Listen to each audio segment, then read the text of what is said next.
लेकिन वहाँ मैं धन्यवाद देना चाहूँगी अपने पिता को, जो ढाल बनकर मेरे सामने खड़े रहे।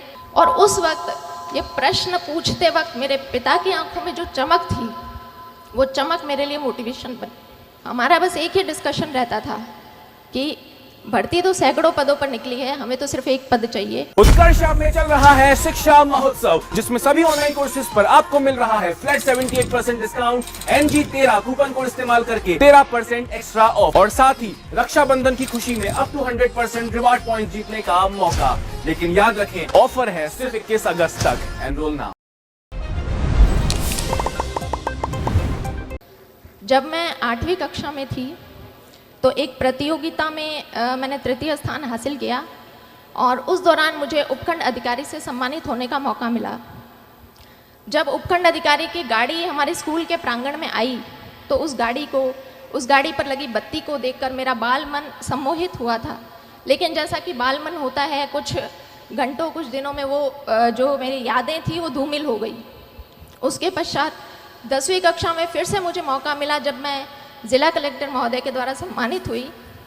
उस वक्त मैंने तय किया कि इस पद में, इस पोस्ट में कुछ तो है कि इसका इतना मान और इतना सम्मान होता है। लेकिन फिर वही चीज़ें हुई कि मैं उन चीज़ों को भूल गई। 10वीं परीक्षा के बाद जब ऐच्छिक विषय चयन का प्रश्न खड़ा होता है, उस वक्त मेरी कुछ सहेलियों ने कहा कि हम तो मैथमेटिक्स साइंस लेंगे और इंजीनियरिंग करेंगे। उनकी बातें सुनकर मैं भी अपने घर गई और पारिवारिक मंच से मैंने भी ऐलान कर दिया कि मुझे इंजीनियर बनना है। उस वक्त बहुत सारे प्रश्न आए कि लड़की इंजीनियरिंग करके क्या करेगी, लड़की को इंजीनियरिंग करवाने का क्या फ़ायदा है। लेकिन वहाँ मैं धन्यवाद देना चाहूँगी अपने पिता को, जो ढाल बनकर मेरे सामने खड़े रहे और मेरे इस निर्णय का पूरा उन्होंने सम्मान किया और मुझे इंजीनियरिंग की पढ़ाई पूरी करवाई।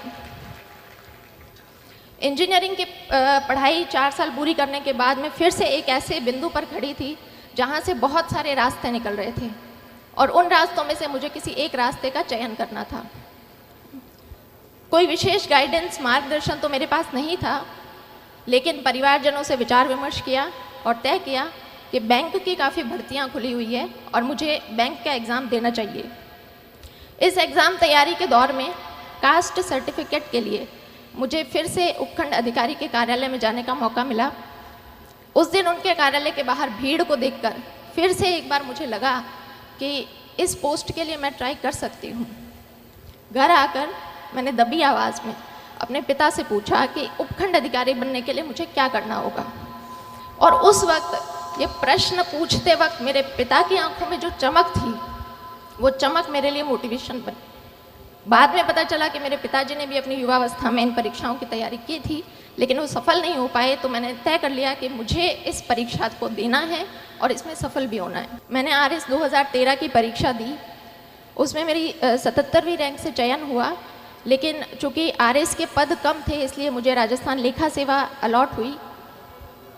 मैंने दोबारा प्रयास किया और 2016 में मुझे प्रॉपर RS मिला। तो आज जब ये बच्चे किसी परीक्षा की तैयारी करने के लिए आए हैं, तो एक पैटर्न होता है कि हमारा एक समूह बनता है, हमारा एक ग्रुप बनता है। मैं आप सभी लोगों से अनुरोध करूंगी कि अपने उस ग्रुप का चयन बहुत सोच समझ कर करें। जब मैंने प्रारंभिक परीक्षा अपने घर से तैयारी करके पास की, मेंस के लिए मैं जयपुर गई। वहाँ पर शुरुआती